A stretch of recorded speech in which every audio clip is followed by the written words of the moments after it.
Wheel is turning. Okay, now we're live. Hello and welcome, Galip Gurel, to our next episode, Live with the Author. This is an initiative of the International Journal of Aesthetic Dentistry. We want to promote, for sure, our journal, but also show people around the globe what our authors are doing.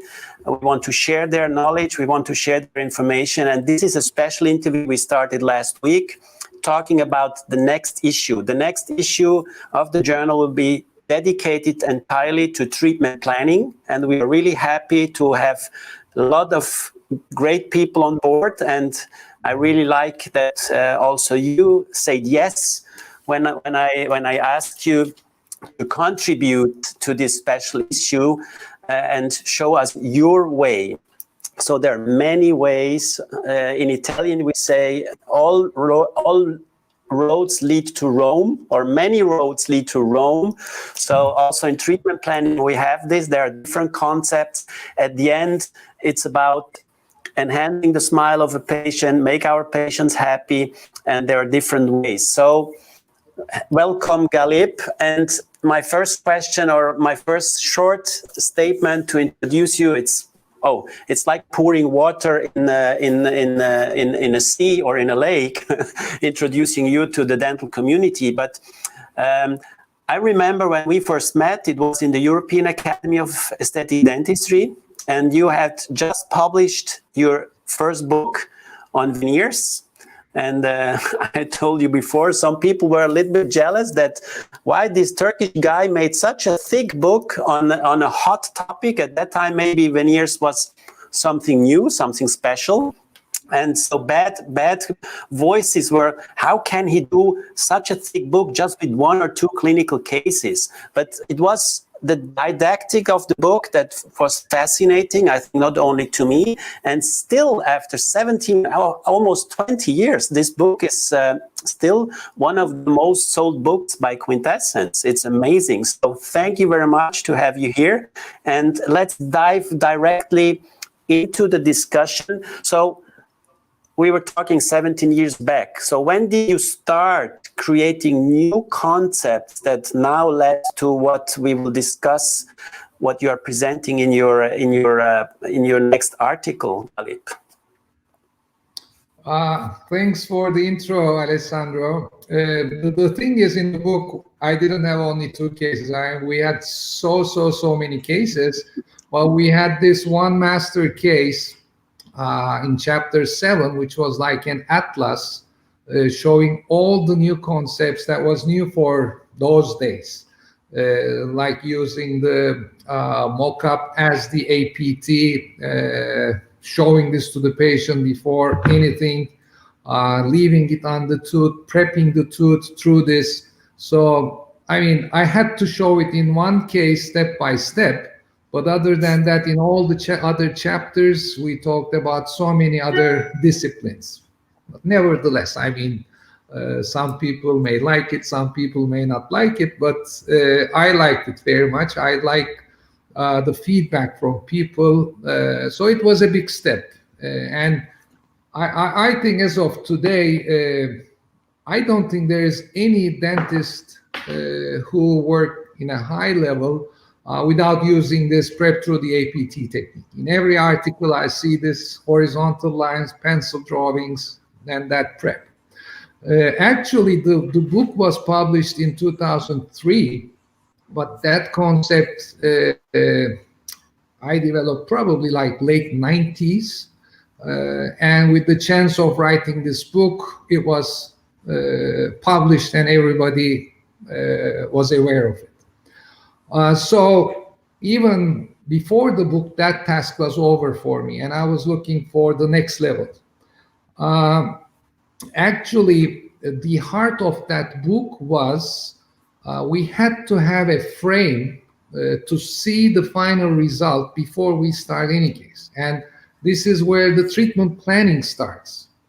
And we were realizing that whatever we do, if the aesthetic outcome doesn't fit with the expectations of the patient, it will be a lost case.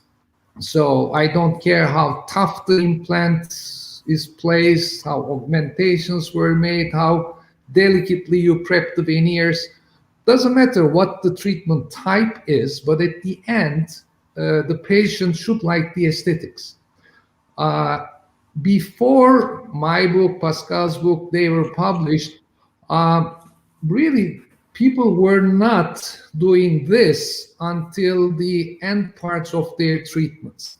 I mean, everybody was jumping into a treatment, going through different ways, but all of a sudden they see, oops, now we're limited. I cannot do this longer, shorter, whatever. So that was a big handicap. So in late 90s, we solved that problem. Then came our other task. And my other task was how to create the best aesthetic design as a mock-up or as a wax-up, and nowadays by digital means, before we start anything, because that had to be accomplished. And in some cases, maybe you talk to the patient that, okay, this is our limit. With this existing teeth, we cannot go any further. So this was the thing I was struggling for until I met Braulio Paolocci, an amazing dentist from Brazil. And once we were introduced, we saw that the outcomes of our cases were like quite similar. Same taste, same feeling, same sort of designs relative to the facial outcome of the patients. And then at that time, when we were trying to think from outside of the box, Braulio had an idea. And he said, if things are being visually perceived, because when you see a smile, the smile doesn't talk, you see it. And when you see it, you have a perception. And with that, if there is a perception, why don't we include the personality of the patient into that smile design? And this was like mid-2000s, around 2005 or 6. And since then, we started working with our common ceramist, Adriano Scheider. We were working in 2 centers. And the beginning was horrible. Maybe I can fragment what we have done to accomplish that. But for every patient, we were creating like 3 or 4 different mock-ups or different wax-ups. And even though all would look great at a glance, we realized that patients were really concentrating on one of them. And then we wanted to see why these patients are in love with this single smile, whereas we still have other 3 beautiful smiles. And then our project started, getting this visual perception concept, visual language concept, the visagism concept. So now where we are is we can produce mock-ups or wax-ups the way that it fits with the personality and the facial outcome of the patients. Okay, so maybe we discussed that you can show now 2 or 3 slides that people understand what the transition is from let's say the old school, doing a wax up or doing different wax ups and transfer it via silicone key into the patient mouth. And I remember when I visited you in your office, you were like the artist with the abrasive disc, cutting the edge and doing a little bit there, or like the Figaro, cutting the hair and doing a little bit there and doing a little bit there. And at the end, the patient was like, "Wow, I like it." But this for me was always, when I watched you working, was more like artwork than really science.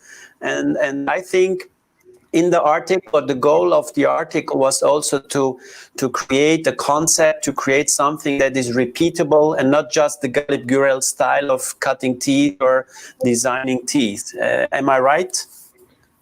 You're absolutely right. But before getting into that, I should admit that as of today, we have so many digital tools to work with. But at the end of the day, the dentist should have a great knowledge on what is going on in every discipline. Ours is the creme de la creme, which starts the treatment in the right way. But then if you don't know how to prep the teeth properly, if you don't know how to bond, if you don't know how to make an implant, how to control the soft tissue, if you don't have these, digital will not help you. So you may get a great design, but that's it. So first you have to be a dentist to work on these concepts, and then implement whatever you can do as the first design. So as you mentioned, I love working in the clinic more than lecturing. And every single patient, probably I was going through the files a few months ago, we have seen more than 50,000 patients. We have 50,000 files in our big room. So meaning that, and almost 80-90% of the patients come to my clinic for aesthetic work. So I give every single patient a free mock-up. This is my passion. This is my hobby. But when you do that many thousand mock-ups, you master it. I'm not a Superman. I'm just like a normal dentist, like many of the people watching us.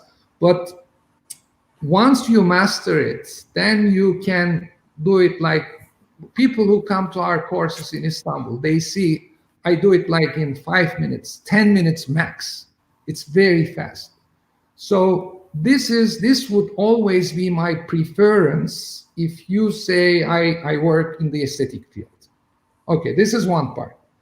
The second part is like, at least if you cannot master this part, because this is your first communication with the patient. And if you do something mediocre, the patient may question what the final result will be before waiting the wax up to come back. So this is crucial. This is number one. Number two, if you are looking for a beautiful wax up, I'm talking analog, from the lab, you should really give some criteria to him, like the incisal edge position, maybe some proportions, so that he will have some guidelines to fulfill what you are expecting. If you just make the before impression, send it to the lab with no photos, nothing, I mean, what do you expect? And unfortunately, I know many dentists work like this way. Okay, so this is number two. And number three, as of today, with the help of different digital tools, now you can relate this smile to the face as always, because my advantage when I work directly in the patient's mouth is that I see the patient, I see the face, I sense the personality of the patient. You see a dynamic patient, you see a calm patient, and they make big differences. So if you can transfer that into your digital software, okay, then you have another great way to start the case. All this setup is to start the case. And then you should start reverse engineering on how I can create all the things necessary to get into that smile. And there are some cases, even though the smile looks, the mock-up, wax-up, APT looks great, I can see that I cannot fulfill this if the patient doesn't want ortho, if the patient doesn't want some soft tissue augmentation, so things like this. Therefore, starting the case is extremely important. Yeah, but this leads me to just a side comment. So this is when I read articles submitted to the International Journal of Aesthetic Dentistry. So many dentists are writing in the introduction, the patient refused orthodontic treatment, and then they started a very aggressive and very invasive treatment just with the excuse that the patient didn't want the orthodontic treatment. So I think an important part of treatment planning is also, in some cases, to say no to the patient. To say, okay, look, the best treatment option for you in your case would be not just prepping all the teeth and doing veneers and crowns, but maybe just do an orthodontic treatment. And I experienced, or many dentists are experienced that, and the patient says, no, how long does it take? Yeah, 1 year, 2 years. Oh, no. And 5 years later, you have the same patients and you start the discussion again, and yet then you tell him, look, in this time we could have done the orthodontic treatment 2 or 3 times. So what about this this part of I know that you're a serious dentist and you would not do treatments that are not necessary to the patient, but again, so maybe we go into this new concept, or this your concept you developed with your Brazilian colleague that you will present in the journal, to show us maybe 2-3 slides. Let me give you a highlight of this. Let me share my screen. And okay, application window, share. Oops, this one. I always make this. I'm not a great webinar guy. Okay, so we started almost everything completely from outside of the box of dentistry. So we said, okay, leave dentistry aside. Let's go and work on the science of this perception. So just tell me quickly. I mean, we haven't talked about this. We haven't shown this to you. What does this remind you? What is your first thought when you see a picture like this? This is strength. Yeah, it's strength. It's strong. Power. Yeah. Power. Yeah. What about this one? This is speed. Yeah, this is dynamism. Yeah. It's dynamic. It's an action. What about this one? Oh, taking off, I don't know. Stable. Well, this is stability. And what about this? This is delicacy, okay? Yes. So without talking, just looking at something, you have these feelings coming out. And actually, this was scientifically proven by Carl Jung as a visual language.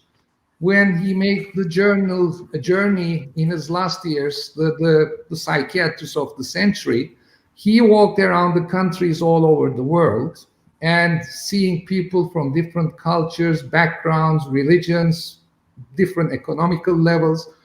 Even in this huge diversity, he realized that there are some symbols which are being accepted as the same meaning all around the world, meaning like vertical lines representing strength, or horizontal lines representing stability, inclined lines, just like we talked, dynamism, and rounded lines, suavity. So these are the basic lines, and these are the basic shapes that represents the same senses, same feelings. And all the psychoanalysis already had been using this since years. So when we go one step further, we can see that there's the facial perception of 4 different people, and the first one representing like a strong look, the other one dynamic, delicate, and calm. This is just the facial perception. And on top of that, there is also this personality traits, which was introduced by Hippocrates, even BC. And we also see that the personality traits are also categorized like strong, dynamic, delicate, and calm. So what does this mean? Let's see, you are about to retire. Everything is given, and you're the guy who is on the left side. And I'm offering you that whole your retirement will be like jumping, skiing, hiking, biking. You're a relaxed person. You're not in that side, or vice versa. So with this, or you have these shoes, tons of shoes, but at the end of the day, you go and start keep on wearing only a few of those. I mean, ask anyone around you, they will say the same thing. So it's a sense of identity that you feel like this shoe is better on my feet, even though all these others look great. So how did we transfer this into dentistry? Well, as we discussed in the beginning, we should never start any procedure without visualizing the final result. This is number one. Number two is the second photo, which is my direct mock-up on that first photo. Then prepping through this APT, and then finally we get these beautiful veneers at the end. And doing so, what were our steps? I am doing the direct mock-up. I'm transferring this data into the lab. Lab is doing a great wax up. And after this wax up, when we try it in the mouth, we prep through, and then the same way the porcelain is layered and delivered to us. Well, in every lecture, you will hear things like this. This is the basics. But the biggest question here is hardly anybody speaks. Of course, there are people who are speaking of that, about how this smile design is coming. What are the criteria? Even if you're working digital, how do you set this design? Now, when you look at these smiles, for example, before and after, I'll just throw a few, just 5 selected ones, as you see here, all before and afters. And these are the cases people were in love with. So, at the end of the day, here is the 5 beautiful smiles, befores in the below screen, now afters in that below screen, and they look amazing. But look what will happen if I will just mix and match these smiles. If these smiles go to different mouths, they are still beautiful, but it's not fitting with that faces at all. So this is how we started working. And then we tried to find out the 4 major things, lines or corners that set a smile. Well, the first one is the incisal silhouette, incisal projection. It can be rounded, it can be triangular, it can be flat. Then the dominance of the centrals and tooth inclination, the axis, and finally the shapes of these teeth. And in a heartbeat, in these 5 different cases, we see so many different lines and line angles, and the smile is composed of a combination of those things, like endless combinations. And if we're, for example, designing a delicate smile, we get these, we have to abstract this kind of lines. If we're dealing with a strong smile, we have to get this. All these are explained in the article. And finally, if it's like a dynamic smile, we get this. And imagine the power of this. For example, in a case like that, which this poor girl lost all her front teeth in a car accident, we have to place implants. The tissue is so vertically high, so we will restore the gap between the actual white and the soft tissues with pink ceramic. And this is our design. So if we didn't have this data, meaning, okay, we'll have a rounded line angle, we'll have square teeth, rectangular dominant centrals, triangular looking teeth, and the tooth inclination, how would we end up with such a design? If these teeth would be rectangular only, for example, the papillas should be very high, even though it is artificial. So having this knowledge opened so many doors for us to understand how we get from A to Z with the correct proportions, plus reflecting the personality of the patient combined with the facial outcome of this patient.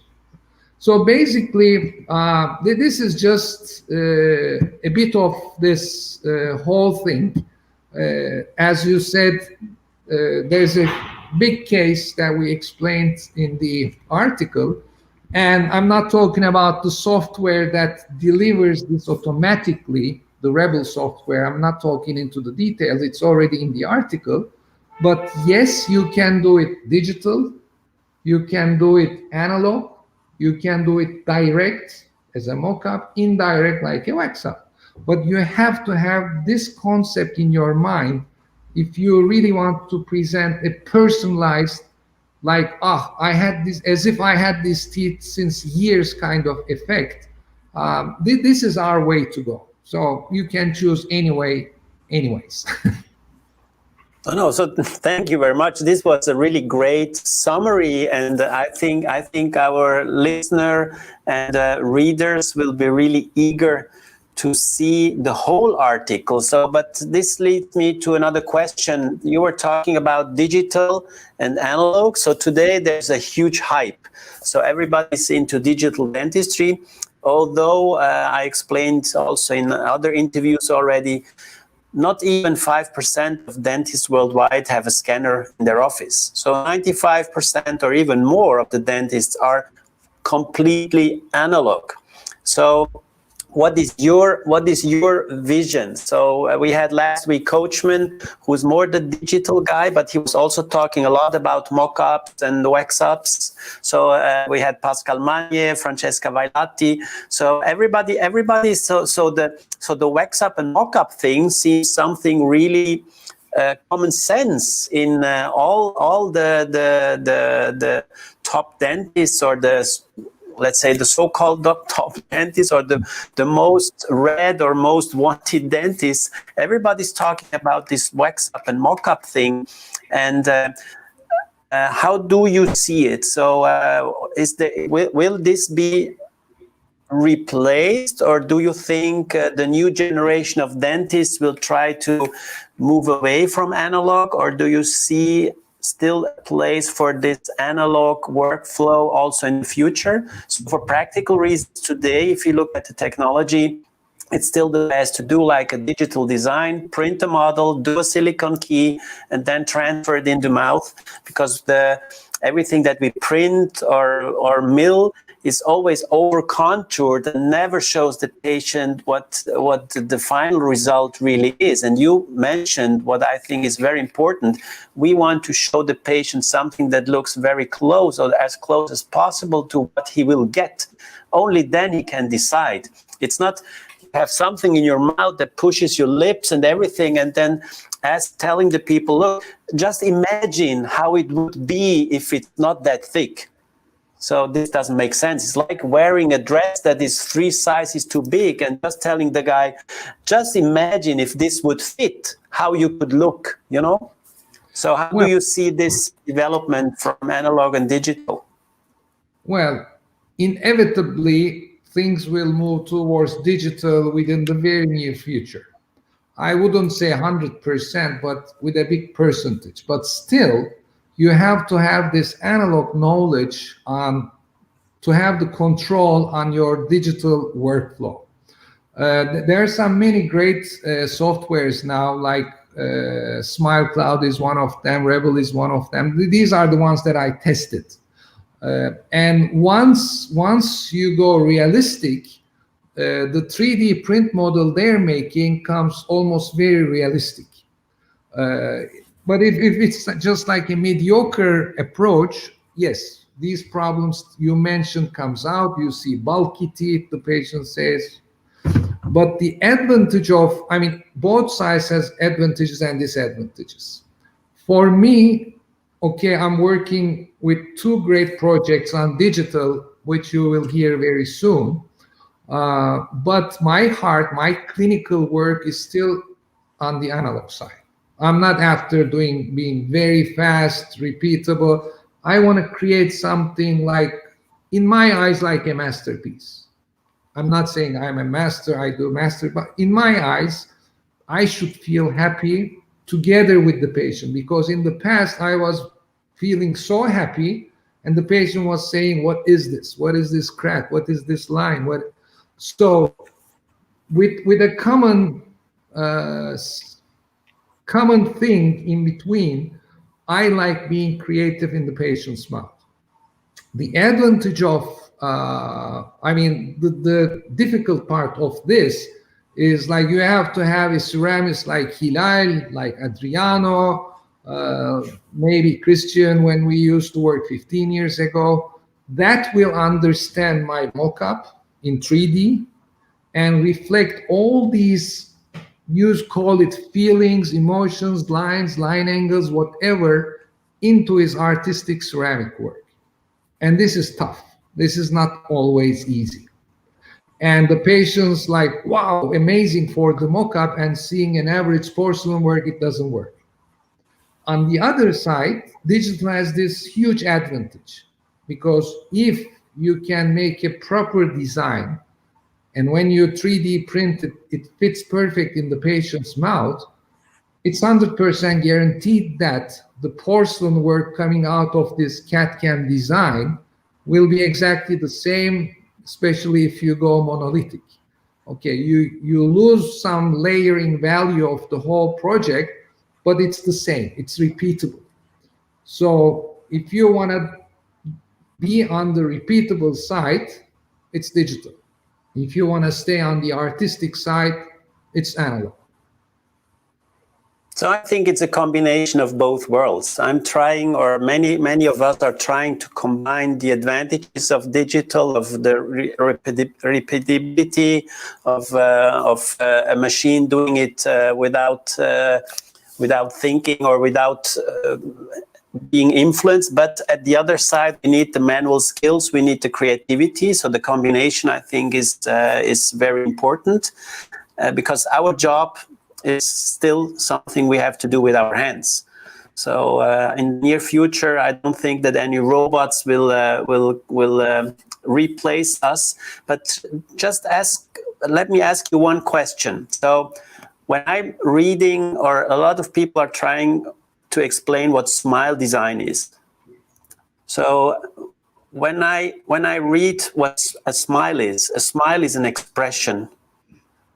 Exactly. So when I answer the question, or somebody asks me what is smile design, we cannot design a smile, because a smile is an expression not only made by the teeth or the lips, but the whole person. It's like a photographer. When I asked him, how can you make a patient smile when you're doing a portrait? And you know what he told me? The first step of creating a smile in your patient is tell your patient, smile with your eyes.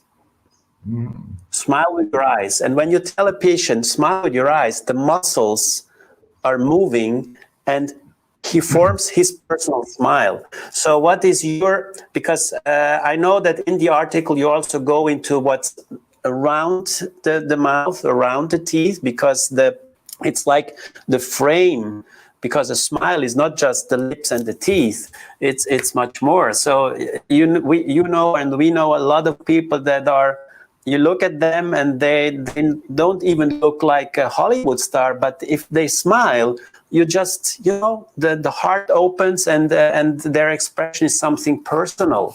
So what is your idea on this? I know that you have some comments on this in your article, and I just want to tease people more to go and get our next issue with 5 really great articles with different concepts that at the end I think can give a lot of passion, a lot of motivation to not only young dentists to see that dentistry is really fun. It's something that I like, that you like, and it's great that we and you shared your passion in this article. So maybe some final words from your side on the context. So we talked about teeth mock-ups, and what is your idea of the overall image of a smile? First of all, thank you for the tip. You teach me something new now. When you ask the patient to smile with the eyes, it's a great way to make him smile in a real way, because other ways they are everything which is not smiling, they're just moving their lips around. So thanks for that. The other part, as you said, smile is an emotion, and we would like to reflect the emotions of the patient through the smile. This is what Braulio and I and Adriano and later Dimitar and Georgie input into this project on how to create this smile. And when you go through the workflow of Rebel, you'll see that we will need 5 full face photos from different angles. This is the physical contours of this smile. So if the patient has a very long face, very triangular face, you cannot place rounded teeth into that face. Physically, it doesn't fit. But on the other side, there's the emotional part. So we use the questionnaire that most of the psychoanalysts are using. It's not our invention. We're just applying it into dentistry. But it's not like, okay, lay on this chair, start from your childhood traumas, this, and it's not trying to get the true problems of the patient out. It's just to understand how the patient wants to be perceived. For example, the patient is like a very calm person, but when he starts answering this questionnaire, it comes like it's dynamic. It's not because he is dynamic, but he wants to feel or express himself as a dynamic person. So then we will apply the line angle visual language rule of creating a dynamic smile that fits with this face. And then it's an emotional package, emotional smile design. Not my patients cry when I show these patients like I see in many videos, the fun side of it, but they love it. So I think it's a great way to combine patients' feelings, the way they want to express themselves, and transferring this into the smile.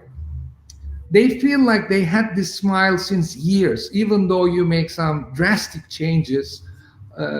It works in a complete different way. So this is why I think this concept is being very successful, whoever uses it.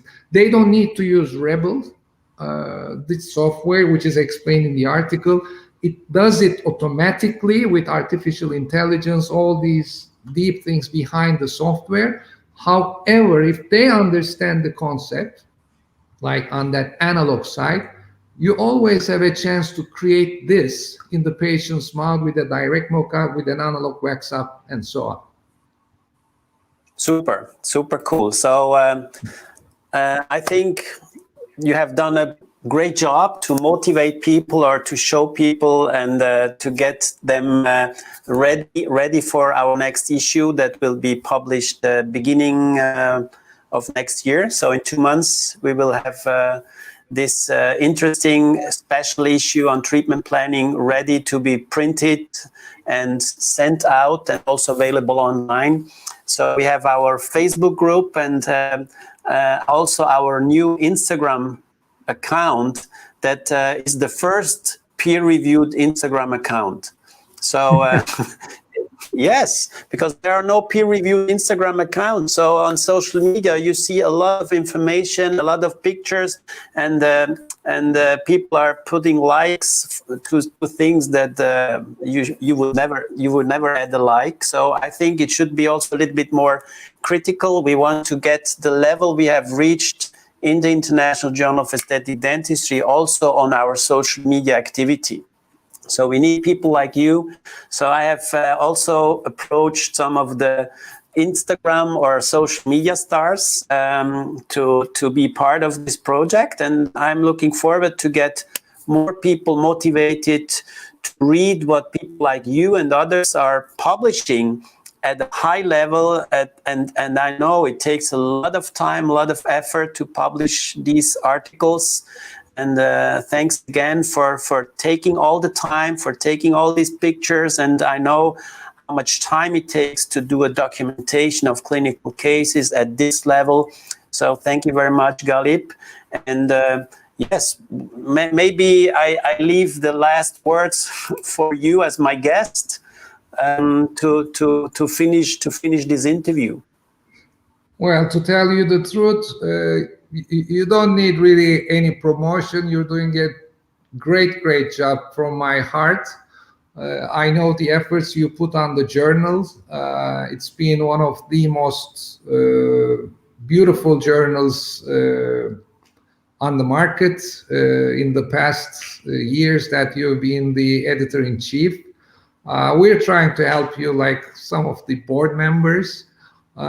So, I mean, the idea that started with the European Academy of Aesthetic Dentistry, which I'm a great fan of, growth in the publication side through this journal. So I would just advise everyone to really subscribe for this journal, because I know the authors, the cases, and coming from the reviewing part of these articles, I know how amazing inputs the authors are putting into every detail, because there's a huge computation to get your article to be published. Not every article is unfortunately being published. So every article there is very valuable.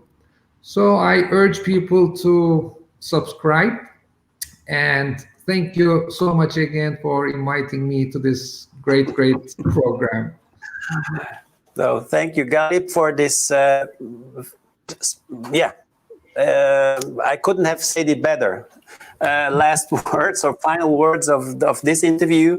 I'm looking forward to meet you, I hope soon in person again, so that these difficult times will be over soon. So we don't know, but we keep in touch.